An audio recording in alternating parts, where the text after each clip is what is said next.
To spot an obviously AI-generated image, and you're probably aware that algorithms are biased in some way. But all the evidence is suggesting that we're pretty bad at understanding that on a subconscious level.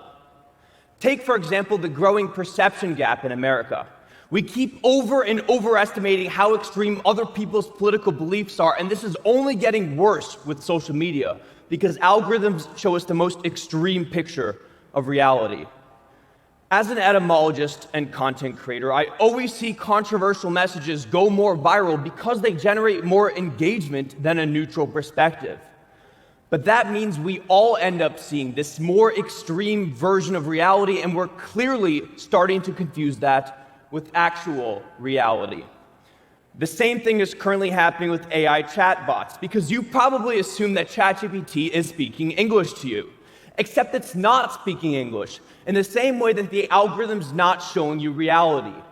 There are always distortions depending on what goes into the model and how it's trained.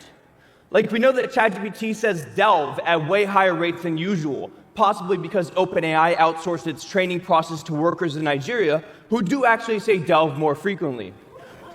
Over time, though, that little linguistic overrepresentation got reinforced into the model even more than in the workers' own dialects. Now that's affecting everybody's language.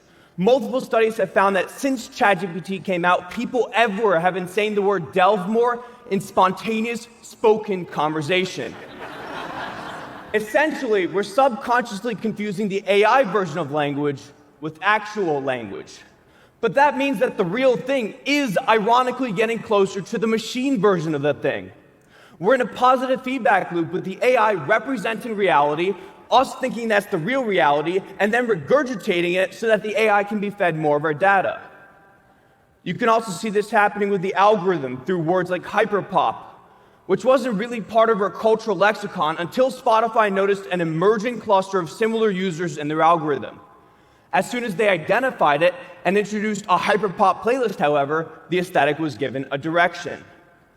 Now people began to debate what did and did not qualify as hyperpop. The label and the playlist made the phenomenon more real by giving them something to identify with or against. And as more people identified with hyperpop, more musicians also started making hyperpop music.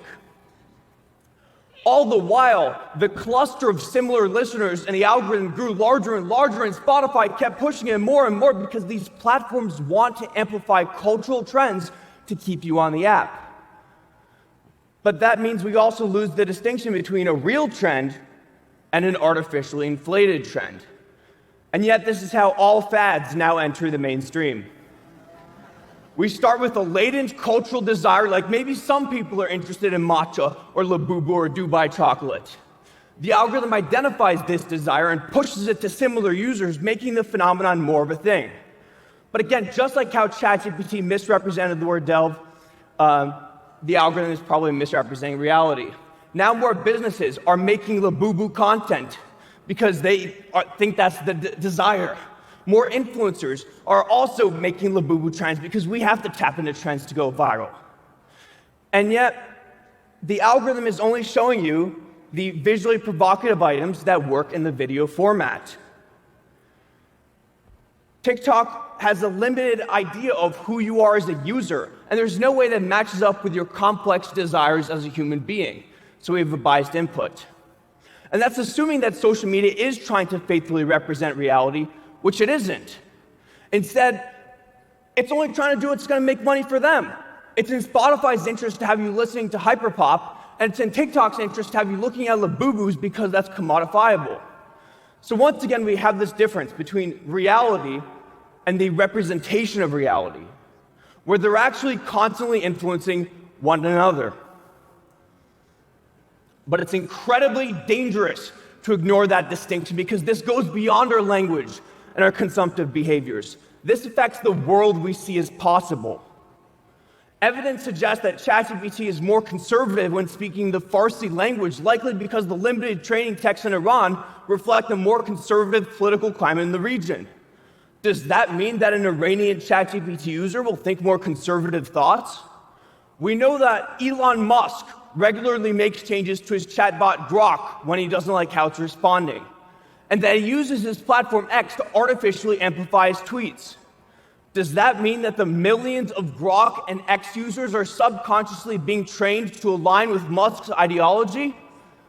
We need to constantly remember that these aren't neutral tools. Everything that ends up in your social media feed or in your chatbot responses is actually filtered through many layers of what's good for the platform, what makes money, and what conforms to the platform's incorrect idea about who you are. When we ignore this, we view reality through a constant survivorship bias, which affects our understanding of the world. After all, if you're talking more like ChatGPT, you're probably thinking more like ChatGPT as well, or TikTok, or Spotify, but you can